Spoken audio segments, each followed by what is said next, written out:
Samedi, Donald Trump a organisé l'enlèvement du président Nicolas Maduro et de son épouse et leur transfert aux États-Unis. Il se justifie alors par la lutte contre le narcotrafic. Mais dans sa déclaration, il dévoile lui-même son vrai but, l'occupation.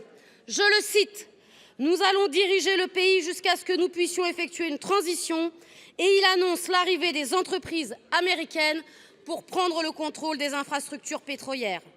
Et dit-il, commencer à gagner de l'argent, son seul objectif est donc bien le contrôle de la manne pétrolière vénézuélienne.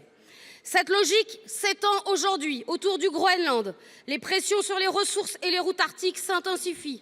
Et quoi qu'affirme le président Macron, cette menace doit être prise très au sérieux. Nous assistons donc au retour assumé des logiques de puissance, d'ingérence et de prédation. Mais le plus inquiétant, Monsieur le Premier ministre, c'est la place où la France se met elle-même. Le silence ou l'ambiguïté face à de telles violations affaiblit notre crédibilité diplomatique.